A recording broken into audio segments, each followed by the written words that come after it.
Geeks and geekettes, gats and gittens, ladies and gentlemen, boys and girls, every comic fan all around the world. It's time once again for Ask Chuck Dixon, where you ask me, a working comic book professional, about what I do for a living. And what I do for a living is I write comic books. Before we get to the business at hand, the news is out. I have joined the Rippaverse. Eric July and I talked a number of times on streams and privately, and we realized that we're pretty much on the same page about damn near everything, and particularly about the state of American comic books. And he asked me if I would like to do some work with him, and I said, well, I'll help you out in any way possible, because I like the cut of your jib, sir.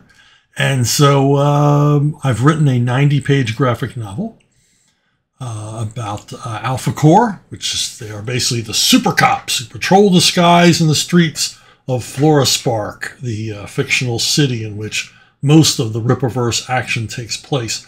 And the pencil artwork is completed. The inked artwork, I think the inker's only got 20 pages to go, and I've seen a whole lot of color pages. So this one will be out in the fall, and it'll be probably done well before then. I wish I could tell you the artist's name, but I'm going to leave that up to Eric. He says he's going to tell you, everybody, next month the artist's name, and all I got to say is when he tells you, you better be sitting down, because it's a big name. It's somebody that you know, and no, it's not Graham Nolan, but it's somebody huge, somebody almost as big as Graham Nolan in my mind. Also, before I let you go, my Conan novel is out. I've told you about it before. I've written book 2. I've written book 3. They're coming. It's getting good reviews. It's selling briskly. I'm very happy with it. I'm very pleased to be back in the Hyperborean age. And there you go. Check it out at Amazon or Arcade and Comics or Barnes & Noble or wherever you buy your books. It's still at popular prices. Let's get to the questions. Muttman, on Ask Chuck Dixon 146, you said that the Punisher movie with Thomas Jane did a scene beat for beat off of one of your stories. Which scene was it, and which issue was it? Yeah, they did the torture scene that Johnny Romita Jr. and I did in Punisher Warzone, in our run together on Punisher Warzone. And what it was Frank Castle needed information from Mickey Fandazzi, a new supporting member of the Punisher cast, which we introduced. Mickey was a low-level hood, not yet a made man in the Mafia. Think Joe Pesci from Goodfellas. And Frank needed some info from him. But the Punisher doesn't torture people. He's not a sadist. He kills criminals. He doesn't, he wants to kill them. He's not have to make them suffer or torture them or he's not a sadist. So he had to come up with a method where Mickey thought he was being harmed. And so he used the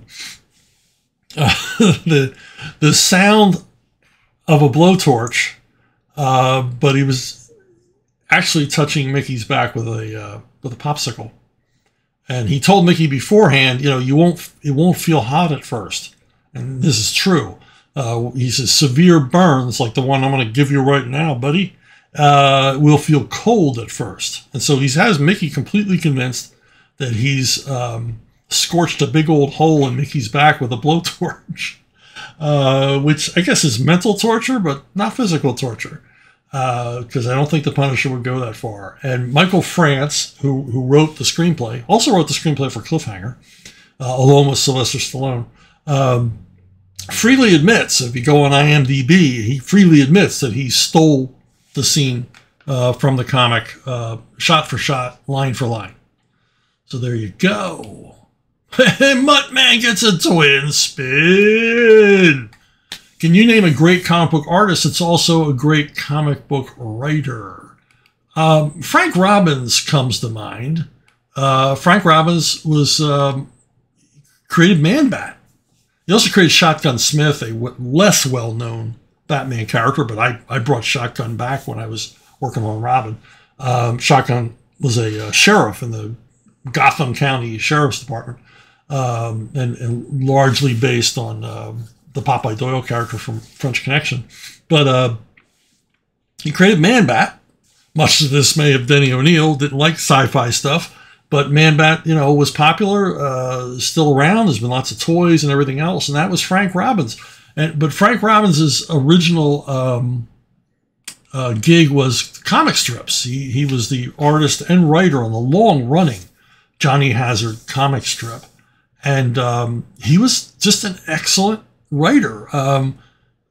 I know it's sacrilege to say this, but I like Johnny Hazard better than Steve Canyon. I think the stories are more compelling. They went in different directions. They weren't as formulaic.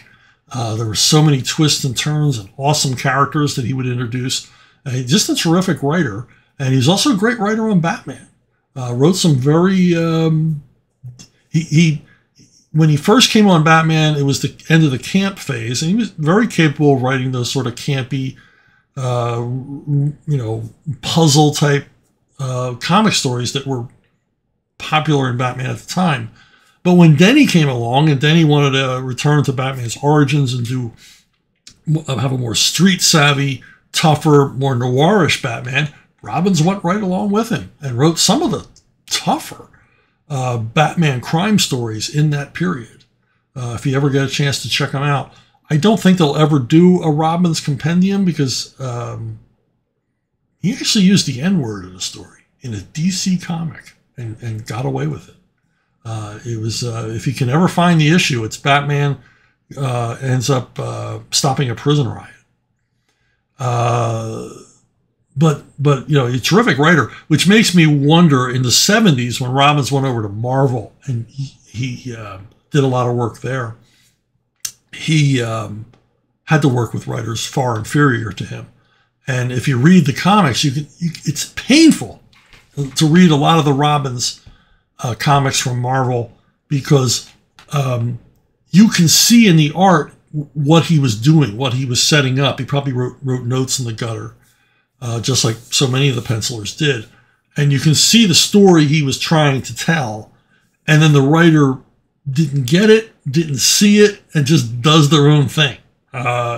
It's really aggravating for me to read some of those 70s Marvel stories that Robbins worked on because, he's obviously set up business there, which would have been really cool. Why they didn't let Robbins write his own Marvel stuff? Maybe he wasn't interested in writing it. But he was a natural storyteller. So even though he was doing the pencils, he was providing a lot of characterization and plot and all the rest of it, as happens in the Marvel style. Another guy, the aforementioned Graham Nolan. Graham is a hell of a comic book writer. He's a triple threat. He's a comic book polymath. He's got his own Monsterverse, which he's worked on for years, and it's all great, fun, scary, spooky stuff. And of course, he and I worked together on Joe Frankenstein, and Joe Frankenstein was really Graham's idea. The concept comes from him. All the basic character interrelationships and all come from him. I'm just fortunate that he brought me on board because he basically wanted my help in putting it together, and it's very, very much co-written by the two of us, as was Joker: The Devil's Advocate, which to Graham and my eye is our crowning achievement on Batman, the much forgotten graphic novel we did featuring the Joker, and we spent 3 days in New York plotting this out because it's a very complex, very intense, tightly constructed whodunit. And both of us put our heads together and came up with this. When I work with Graham, I end up doing work I couldn't have done without him and his collaboration. And it's always fun, even though it's hard work. Graham currently has Ghost of Matacomba Key up on Indiegogo. This is kind of the culmination. This is the nexus point of the Graham Nolan's Nolanverse. If you don't have Joe Frankenstein, you need to get it before you read Ghost of Montecuccoli Key, because this is where Graham draws it all together. And one of the reasons Graham is a great comics writer is he's a great student of comics, going all the way back to like 1930s newspaper adventure strips and things like that. Much the same as me, he's just a self-taught guy who just read a lot of comics, was curious about a lot of things. And of course, he's had a lot of his own life experiences, which he brings to bear on the work. But, one of my favorite comic writers also happens to be one of my favorite comic artists. Larry Hama's another one. Larry Hama, if Graham is a triple threat and a polymath, Larry Hama is a quintuple threat and, and an Einstein. Larry can do it all. Unfortunately, not unfortunately, but we see far more writing from Larry than we do artwork. But Larry is just a hell of a cartoonist, hell of an artist. And he's one of those guys that can do every job in comics. I mean, he can probably letter as well as any letterer. And, again, life experiences come to bear. And, I really think that the writer-artist is the purest form of comics, even though I'm just a writer. I think it's the purest form of comics because it's one mind creating everything. It's the product. It's raw. It's immediate, like comics should be. And Larry's got all the chops and then some. Now, as far as great writers, you got Kirby and you got Ditko. I mean, primarily known as artists, but when you talk Marvel Age of Comics and you talk story, these guys were basically the nuclear reactor. They were running the show. I know Stan Lee was there. Stan Lee was writing dialogue. Stan Lee was their editor. Stan Lee certainly contributed a lot here. But it begins with Kirby and Ditko. And more evidence is coming to light. Letters and correspondence and things like that. Old interviews that Stan did that absolutely confirms that many of the classic plot lines and villains and situations and characters that we love from Hulk, Fantastic Four, the Avengers, Spider-Man, Doctor Strange, and all the rest, these all were the product of the minds of Kirby and Ditko, not Lee. And in early interviews, Lee readily admits that he did not create this stuff. And then there's a number of letters. I read one recently of Ditko wrote to a fan about what he was working on. And it was very clear in the letter that he was working on the writing too, that he basically was coming up with the stories. Another terrific writer-artist is Russ Manning. And he's probably most famous for Magnus Robot Fighter, but he also worked on any number of comic strips and comic books that he wrote himself. Magnus Robot Fighter, if I'm not mistaken, was Paul S. Newman. I could be wrong, or it could have been Gaylord Dubois, one of those two powerhouses who worked at Dell and Gold Key. But I'm certain that Manning had a lot of creative input on that. And of course, he wrote the Tarzan daily and Sunday strips for years. And they are, to my mind, after Edgar Rice Burroughs, the best Tarzan stories ever. And then he wrote the Star Wars comic strip for a few years. And he was really the first creator outside of George Lucas to deal with those characters and situations. So Manning is another favorite. There are others, but I'd be here all day listing them. And maybe I'll return. Maybe I'll do another segment on the writer artists, because you're probably all out there going, ooh, what about this guy? What about this guy? So the Muttman also asks, what do you think of Jack Kirby's writing? Obviously I think Jack Kirby was a great writer as a plotter. He gets a hard time for his dialogue, but I'll excuse it. His dialogue is sometimes clunky, sometimes a little weird, but I'll excuse it because of what he created. And sometimes that dialogue worked, and when it worked, it really, really worked. This guy was an idea man. This guy was just a raging wildfire of notions and the possibly apocryphal story that Kirby couldn't drive a car because his mind would wander too much. I know the feeling. So his wife or his son would drive him around because he was just, his brain was off somewhere. Now he's most famous or infamous, depending on how you look at it, for his writing on the Fourth World stuff. And maybe the dialogue's a little off. It's very much his own. It's very much grandiose, often pretentious. But he's presenting powerful ideas here. And I guess he thought that the dialogue had to match. So I don't really have a problem. Kirby's writing was always best when he wrote closest to what he knew. The magazine in the Days of the Mob, done by Kirby, is stuff that he knew, growing up in the streets in the 20s and 30s, and probably closest to. He probably heard people talking like that, so the dialogue in that is much more natural and everything else. But he's writing about gods, and I guess he just thought, well, this is how gods talk, just elevating. But you can't take away from him the ideas, just the incredible ideas presented in the Fourth World books, and going on to Commandi and the Demon and the rest. You can't say they're not well-written books because they're certainly engaging entertainment. So, I missed your triple spin here, Muttman. So there it is. The big old triple spin. Paul Milligan, just listen to your latest What You're Reading where you talked about Judge Dredd Guatemala. Now I really want to read it. And more Dredd comics. What other Judge Dredd stories collections would you recommend, and what's your favorite Dredd story?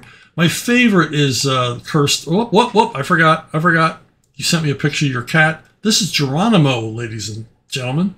I think Geronimo is an awesome name for a cat, and I think it's a particularly awesome name for this cat. When you get a name wedded to a pet that's absolutely perfect, it's a joy. Anyway, back to Mega City 1. Cursed Earth is probably my favorite early days. I read it when it appeared in 2000 AD, and it's been collected a bajillion times. Most recently, I got a big artist edition of Brian Bolland, and it's in there. So you can actually look at the original art from it. And if you ever read it, you want to make sure you get the unexpurgated version, because some early reprints took out the chapter in the Cursed Earth saga where Judge Dredd faces living, these mutants who are basically living advertising mascots. He meets the Jolly Green Giant, and he meets Speedy Alka-Seltzer and a bunch of other characters, right out of the TV commercials. And they were, unfortunately, in early editions, those chapters were cut out because of copyright violation, and I guess they worked all that out because it's obviously parody. Judge Dredd is very much a satire as well as being an action epic. As far as what other Judge Dredds to look for John Wagner's name and Alan Grant's name. Either together or separately, these guys wrote the best Dredd stories. Wagner is still working on Dredd, still at the peak of his form. So if you find any Judge Dredd stories, you want to look for those two names, Alan Grant and John Wagner, because, Wagner was co-creator on Dredd, and partnered up with Alan to do, a lot of the classic things like Cursed Earth and Judge Death and Judge Caligula and on and on and on. I mean, these guys were just... I was always astounded when I read Dredd how many ideas were on each page. I mean, these guys just threw away ideas for maybe like 3 panels that another writer would create a whole story around. It's just an amazing duo, and I imagine there was an energy there that somehow John Wagner is able to bottle up, and utilize, even though Alan Grant is unfortunately no longer with us. Matt Matt Strott, I wanted to say I bought Hunter Ninja Bear and it exceeded my wildest expectations. Well, I always like hearing that.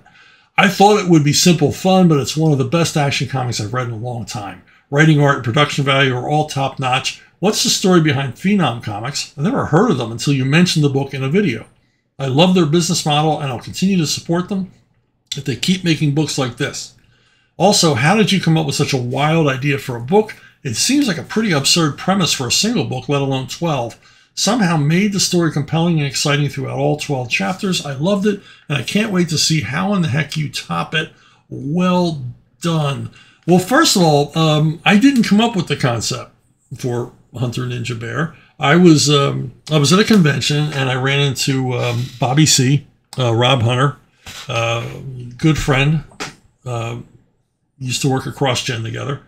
And he said he was working for this new company, Phenom, and they had this concept that I might be interested in. And they sent me what amounted to a movie treatment.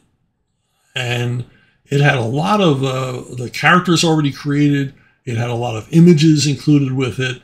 And the general spine of the story was there.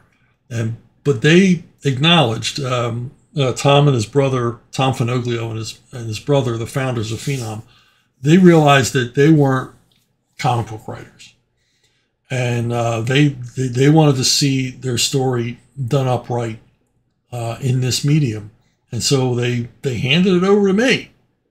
And I thought the story was crazy. I mean, good crazy. Just, ninjas, a ninja clan nearly wiped out by a bunch of ferocious, bears, come to America in the early 1800s and bring back a bunch of mountain men, bear hunters, to help them out of their situation. I mean, that idea is nuts, but it's nuts in a way I love.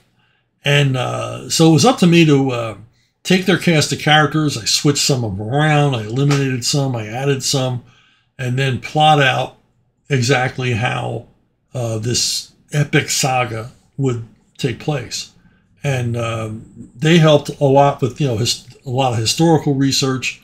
I did a lot on my own. And, we were off to the races. Bobby C. and I suggested Mel Ruby on the art. And you can see it's gorgeous. I think Rob brought in Ivan Nunez to the colors. The colors are jaw-dropping if you've ever seen the book. Just absolutely gorgeous colors, akin to like a European comic album as far as sophistication. And and Phenom Comics it's a great company. It's a new company. These guys are they've been in the entertainment field. They've been in different businesses, and they've always wanted to get into comics. And they've got a lot more coming, and it's all of this long-form graphic novel stuff. It's they're not doing floppies. They're not doing monthlies. They're doing big, honking big books that are probably the best crowdfunding values I've ever seen. I mean, the crowdfund for Hunter Ninja Bear was $30, but it's a 320-page graphic novel. $30 ain't bad. Plus, you got a bunch of tchotchkes and all the rest of it, like you do with other crowdfunding things. But yeah, Phenom is a company to keep an eye on because they're working in different genres. They're not doing the superhero thing. They're doing different genres. They're looking at ancillary media. And they're good guys. They're good guys. They're guys who keep their word, keep their promises. And that's a rarity in this business. But I've been lucky to recent years to work for people that I can trust. And the Finoglio brothers are two of them. Good guys. Joshua Ignatowski. Who's had the bigger track record of dumb decision-making? People in shark movies or whoever came up with the zoning for Central Florida's roads and highways? You don't want to talk Florida traffic, huh?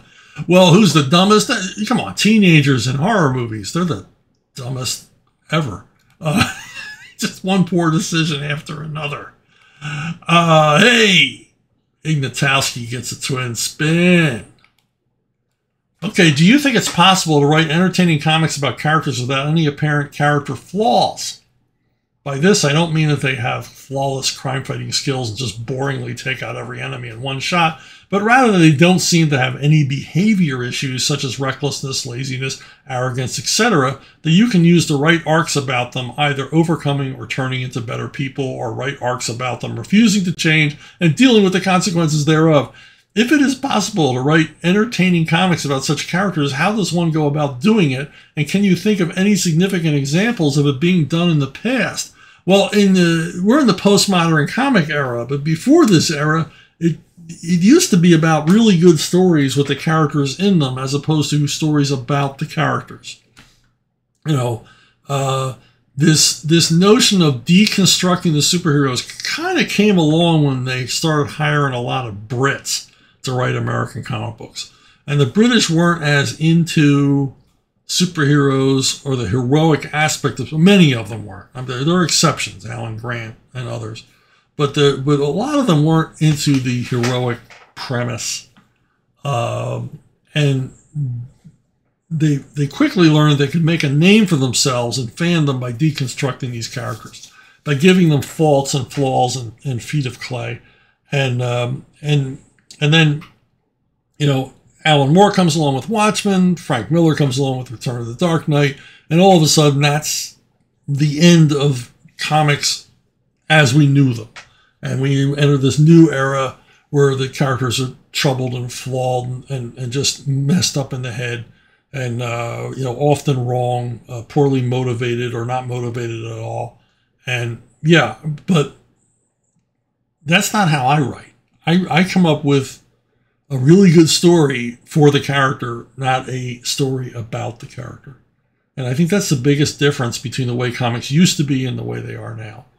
And too often, these days, the comics aren't even about the character, they're really about the writer. Because these writers are inserting themselves in these stories. They are making the stories about their lives using the main character as a stand-in for themselves. And so, you know, that's kind of weird. Who wants to read that? You know, unless you knew the person, how interesting could that be? And that's a lot of hubris to think I'm such a fascinating individual that people will want to read stories about me. First name, last name. What do you think sets villains such as Bane and Doctor Doom apart from other comic book ne'er-do-wells? It puts them in a separate class of, oh, crap villains. Well, I mean, as I've said before, if there's some tragic, relatable flaw that they have, a vulnerability, a tragic past, Doctor Doom certainly is put through the ringer. I think what makes Doctor Doom relatable is he's a character we wish we weren't, or we hope we're not, because he's so petty and he's so arrogant and he just can't let things go. And that's what makes Doctor Doom so cool, to my mind, is that he's you know, this big badass guy, but all he cares about is having all the answers. All he cares about is being the smartest guy in the room. And he just can't handle it when anybody bests him, even in minor ways. And that's really what, to me, to my mind, makes him lasting. Other than the fact that, you know, he's he's got a great look. You know, the mystery of what's behind that mask, all the rest of it. And the fact that he's just genius. You know, he's turned his incredible mind toward evil and doing bad stuff rather than doing good. His self-delusion. He's really a richly realized, nuanced character. And that's what makes him lasting, and that's what makes him, you know, a holy crap character, because when Doom shows up, it's always cataclysmic. And that's a lot of what Graham and I tried to put into Bane, is, you know, the idea that this guy he's a real three-dimensional human. And I think that one of the most important aspects of Bane's life is that as he proclaims himself, that he says, I'm a victim. I'm the victim here. And he is. He was born in prison. He was an innocent, forced to serve a life sentence for a crime he obviously didn't commit. He hadn't been born yet, and brought up in this just unimaginably hellish environment. So no wonder he comes out the other end a monster, and we can all relate to that and his desires. And then again, he's like Dr. Doom. He's powerful physically, even though Dr. Doom's power comes from his, bionic, robotic, armored outfit. But there's that physical threat combined with a scary intellect. I mean, this guy, Bane is very, very intelligent. And that's almost scarier than the Brawn. He's not just a henchman easily defeated. He's the guy that's going to plan your destruction, down to the last dotted I and last crossed T. If Bane's after you, same as Dr. Doom, there ain't nowhere to hide, and there ain't no running away. And I think that's what makes these two villains as impactful as they are. Page 22 of your comic, and either Dr. Doom or Bane show up, the next issue is going to be, killer. It's going to be a big deal. So, I think those are the main aspects. Larry Lisk, if Hollywood finally got its act together and you got asked to do the ever popular cameo, which movie would you like to do it in? I'd like to just be an extra in a Viking movie, just in the background, maybe just for the excuse to grow out my hair and grow a big long beard. But that seems like that would be a really good fit for me. Other than that, I'd like to be a cameo in a Winterworld movie if they ever made one, since I did a cameo in the comic. And by the way, Geronimo doesn't get the whole limelight here. Here's Larry's dog, Rowdy, who's a true sea dog.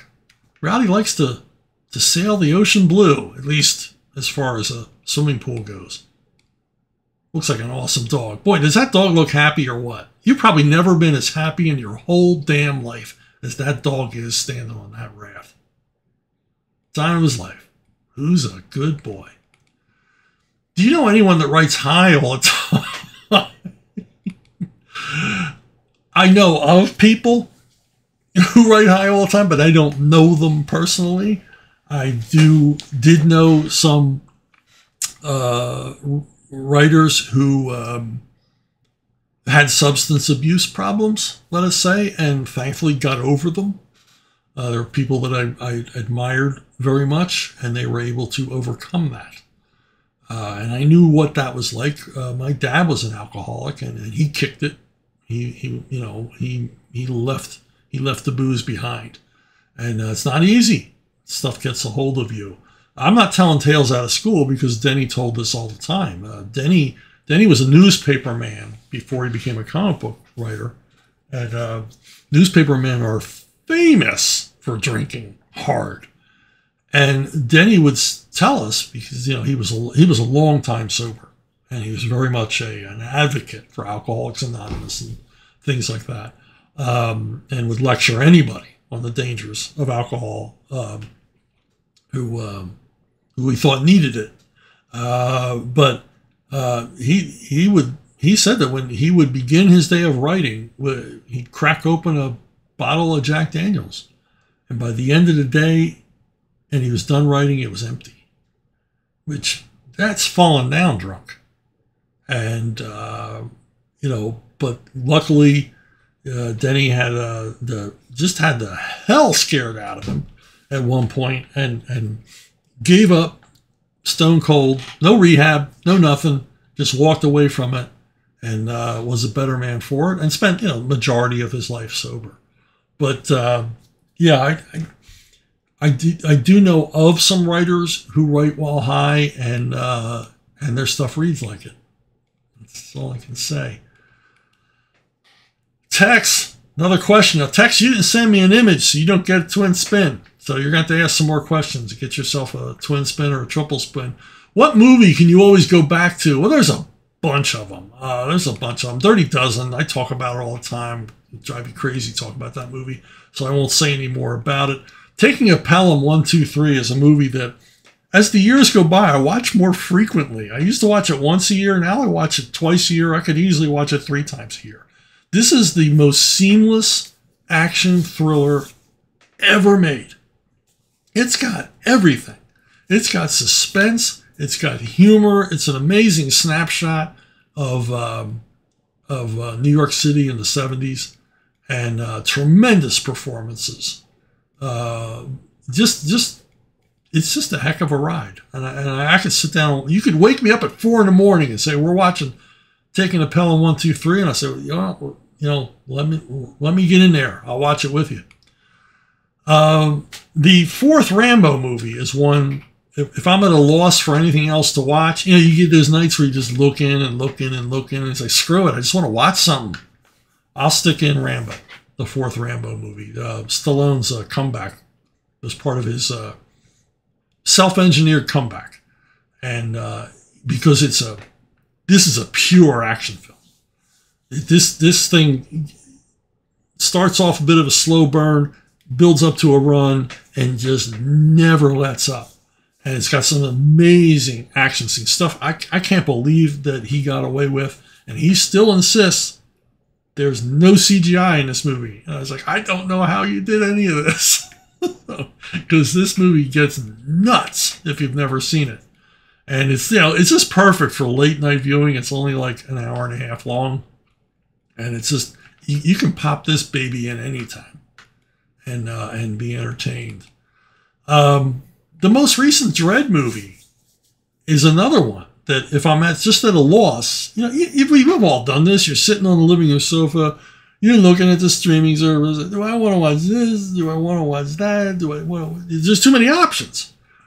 And you can spend all night, I can't be the only person that's done this. You spend so much time trying to pick a movie that you're tired and you just go to bed without watching a movie. So a lot of times I'll just put Dredd on. Dredd doesn't disappoint. Again, pure action film. It's got the simplest plot in the world. Judge Dredd and Judge Anderson are basically trapped inside of one of the huge city blocks with a horribly vicious narco gang, and everybody else has got a gun in the building, and they fight their way to the top, and lots of twists and turns, and lots of shoot 'em up. I mean, this is just a super shoot 'em up movie. The bullets are flying everywhere. And it's just a good movie. Carl Urban does a terrific job as Dredd, and he never takes his helmet off, which makes Dredd fans so happy. Big Lebowski is another one that I probably watch twice a year. Could watch more often. And another one, you just put it on. There's so much good stuff here. This like a lot of Coen Brothers, or a number of Coen Brothers movies. When I first saw it, I liked it. I was entertained, but I didn't get it. I mean, what is it? On my second viewing, I realized it's their Raymond Chandler story. And it is. They readily admit this is their Raymond Chandler story, just as Miller Crossing was their Dashiell Hammett story. So the man who wasn't there is their Jim Thompson story. So they're basically paying homage in these films to writers that they admired, and they wisely, with The Big Lebowski, instead of doing a period private eye film, they simply take the feel of a Chandler story, the overly complex plot, and the colorful cast of characters, and the femme fatale, and all the rest of it, and they sort of run it through this 1990s filter. With the private eye being a pothead, unemployed pothead, who likes to bowl. And if you've never seen it, you've got to see it. It's got so many great takeaway lines. And this is one I can watch almost any time. Another one, wake me up at 4 a.m, I'll watch Big Lebowski with you. Tex, gotta send in an image. Fave beer. Well, I hate to break this to you, but I don't drink beer. I think I've had maybe a quarter of a beer my entire life. I mean, a quarter of one 12-ounce beer. I remember Gary Graham Nolan. He probably drank these cans before he shot them. No. He never drank this brand. So sorry, Graham. Gary Quapis and I, back in the 80s, we were brought up to Halifax, Nova Scotia for a store appearance, believe it or not. All expenses paid. We spent about 3 days in Nova Scotia. It was an awesome trip. And the owner of the store just spoiled the hell out of us for 3 days. We couldn't pick up a check. We were with him at a restaurant, and he insisted we try his favorite beer. Now, Gary wasn't a beer drinker, and I didn't like beer. I didn't like the way it smelled. I didn't like the way it tastes. Still don't. And we sort of choked down a few sips each from the same bottle. We didn't finish it. I mean, there was still half the beer left in there.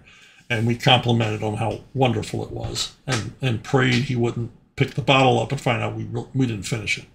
So I'm not a drinker. I've never been a drinker. Not a drug user. Except for one time, there were some really suspicious brownies in the 70s that I strongly suspect were not normal brownies. But other than that, never touch any of that stuff. I'm a clean living boy. I'm a one-woman man. That's the secret of my youth.